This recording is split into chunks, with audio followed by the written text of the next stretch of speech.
So we're talking to Carole Montgomery, who's a veteran stand-up comedian.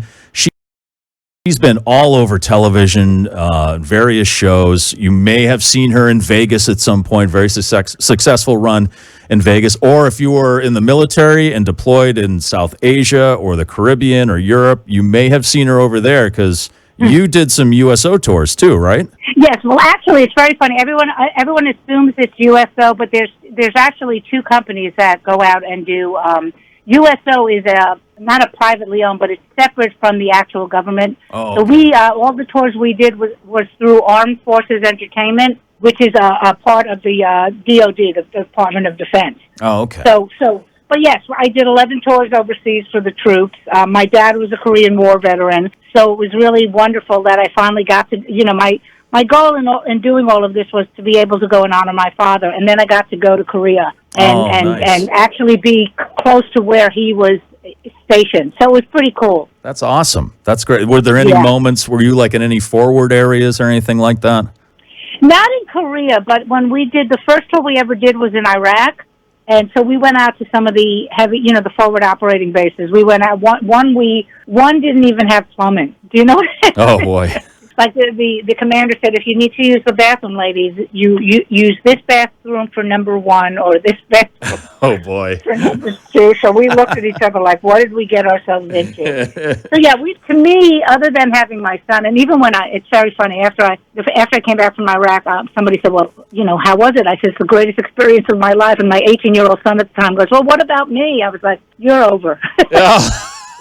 Yeah, you're an adult now. All right. You're grown up. Yeah, get out of the house. Let's talk about funny women of a certain age. You're bringing it to the Tupelo Music Hall in beautiful Derry, New Hampshire, tonight. Very excited. Vanessa Hollingshead, Leanne Lord, and Julia. Is it Scotty? Am I saying that right? Yes. Okay. Yes, Julia Scotty. Yes. And Julia Scotty will be performing with you. This, not just a clever title for the show. Actually, it's kind of an unfunny reason, I guess you could say, why the show is named this way, because at a certain age, I guess not just in comedy either, women in entertainment stop getting work at a certain age. Yes. Right? Yes. I mean, one of the taglines for the show is fighting ageism and sexism one joke at a time.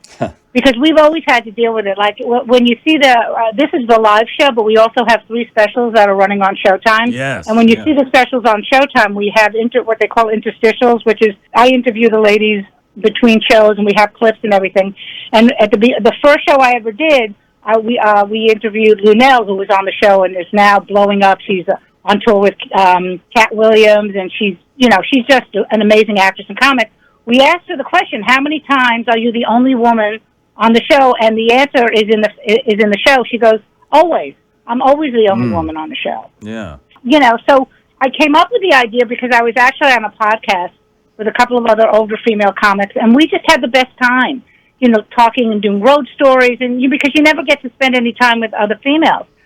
And when I was coming home, I called my husband up and I said, I really think this is a good idea to bring women together because we never get to be together.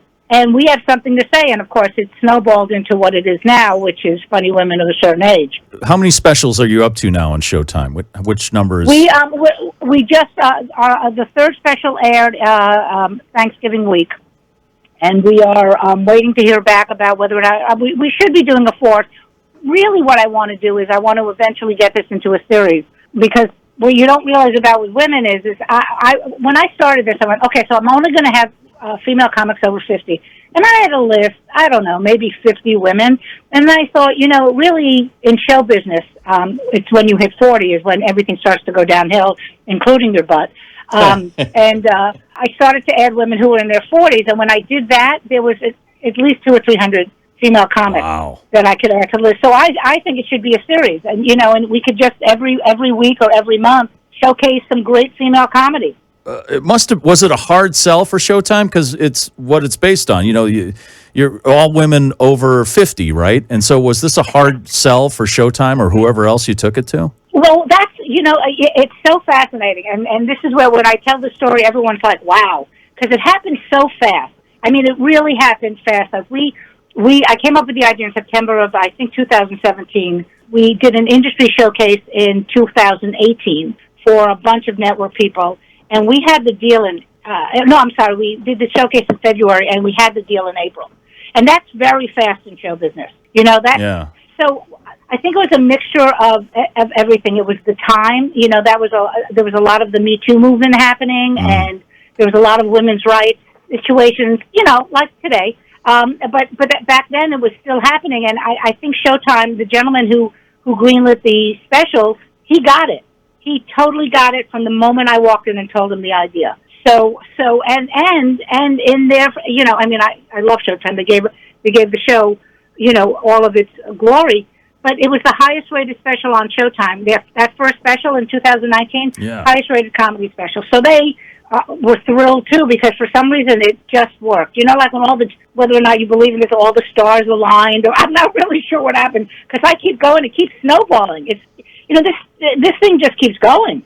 So is it true that success is the best revenge? I'm not that successful yet, Mike. Thank you. Well, this idea it sounds pretty successful. So I think that's awesome. Thank you. I was reading that when you had your son, that you brought him on the road with you. How old was he when he was on the road with you? 6 weeks. Oh my gosh. Wow. Did you get any criticism for that? Did you get any I can't believe you're bringing your baby with you on tour? Yes. Oh, absolutely. Absolutely. In fact, I have a great joke about it, because so, you know, I've been a road comic. You know, I'm in my 60s now, but I've been doing stand-up for over 40 years, and so I'm a road comic. You know, sometimes we work amazing theaters or casinos. Sometimes we're working some, you know, biker bar down the block. You know, So I walk into this. It wasn't a biker bar, but it was, you know, that type of bar. And my son was 6 months old, and you know, I was a road comic. I couldn't afford to bring a nanny, so I start to bring my son into the bar. And the bouncer goes, "You can't bring the baby in here. He's underage." And I go, "Underage? What do you think he's going to do? Order a breast on the rock?"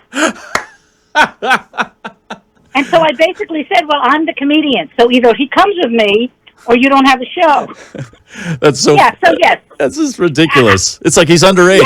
Yeah. No kidding. He's he's underage. Not that it was a baby, that he was underage. Can I see his ID, please? He's a baby. So yeah, but I didn't know any. I didn't really know. I kind of paved the way for a lot of the women that are bringing their kids. I mean, I just brought them. Right. I brought them with me everywhere. Yeah. Well, I think I'm of that school where I think you should bring kids everywhere. I mean, there are some places obviously you shouldn't bring your kids, but that's how kids learn. That's a great educational experience. You know, going out, dealing with people. You know, learning how to be social and stuff. So I thought that was pretty cool. Well, you'll love this story. So years later, you know, I'm working in Las Vegas in a production show, and you know, it's a burlesque show, so the dancers are topless, and I was not topless. I always tell people that I don't want the audience running from the show. So my son came to visit me after the show when my husband came to pick me up, and my son was waiting for us outside, and I said, and all the ladies are like, "Your kid's here. Can we meet him?" And so they all put on their robes, but now they're in full Vegas makeup with, you know what I mean, like really heavy duty. Oh yeah. So I bring Lane in there, and they all start kissing him. He's like 4 years old at the time. They're all hugging and kissing him, and we walk out of the show to get to the car, and he goes, "I really like those girls." Teachable moment for sure. A teachable moment, yes. Was there anybody that was super supportive of that while you were on the road? Like, do you remember anybody, like promoters or other comics or someone like that were like, "Oh, you have your baby, let me help"? You know, it's really interesting because I grew up in the 70s, so this whole thing that women can do anything was ingrained in me. So that's why I did what I did, you know. But most comics, it's a sorority fraternity where, you know, when it comes to, you know, I was the headliner, so they would not defer to me, but because I was the, you know, highest of what you could be, because it's usually an opening act, a feature act, and a headliner. Most of the comics would watch the baby, you know. You know, I take in your whole lane while I go on stage or something, and they would. You know, nobody ever. I always tell people this because as a woman in comedy, I was really lucky in the way that everyone respected me. I don't know if it's because I gave that air, but nobody ever messed with me the way a lot of female comics did. But as far as supporting, another great story of my son's childhood. So he's 6 weeks old. This is the first time I'm back on stage. I don't have anybody watching me. So the bouncer says to me, he goes, "I'll watch your son while you're on stage, okay?" I'm still breastfeeding, so if he cries, we're in trouble. You know what I mean? So the bouncer is exactly what you think a bouncer is. He's like 8 feet tall. He's covered in tattoos. He's pierced everywhere. And I was frantic because I had nothing. You know what I mean? Like, I'm like, where am I going to put my kid? So I go, okay. And I'm on stage, thinking the kid's going to be sold into slavery. You know what I mean? Oh, God. And so after the show, I go up and I run upstairs because the office was upstairs, and I walk into the office, and this giant of a man is holding my son in his car seat, and he's rocking him. In the car seat? In the car seat. He's just rocking him. And I'm like, "What are you doing?" He goes, "Well, he was crying, and I didn't want to take him out of his car seat." Oh. So I put him to bed. And it was like, right? You would never expect this man, that's awesome. what he looks like outside, to have a heart of gold. Right. And so you never know. So he did not go in. He did not get sold, which is a good thing. Yes, that is good. You've worked with a lot of really amazing people. And Don Rickles is one of them. And what did Don Rickles do for you? Because he's still one of my favorite comics of all time. He's another one. We always talk about what just because you look a certain way doesn't mean you are that way, or somebody. You know what I mean? Like John Lennon used to say, everyone wears a uniform, and I really do believe that. Rickles is known for just being brutal on stage. Oh yeah. First of all, by the time he was hosting my special, he was really old, but he was just. They said, "Do you want to meet Don?" I said, "Of course." And of course, I go in and he's sitting in his bathrobe. He looked like my father. You know what I mean? Like he was an old man, and he was shuffling along. And this is this is so fascinating to me. He's shuffling and he's talking to me, and he's being very sweet. And he says, "Good luck," and all this. When he came out on stage, he was a different man. He had on his tuxedo. He looked like he was 30 years younger. It was amazing. It's like and then, of course, my act is a little blue. It's not as blue as comedians today, but back then it was considered blue. So after I did my set, he comes off stage and he goes, "How about a hand for Carole Montgomery?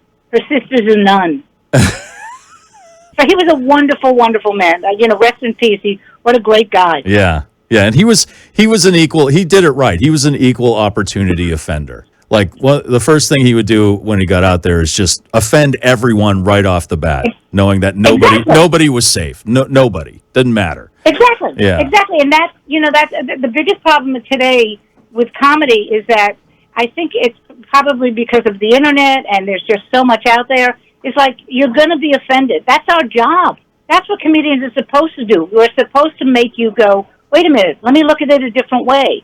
So it's interesting because he would never. He'd have been run out of town if he was still doing it now.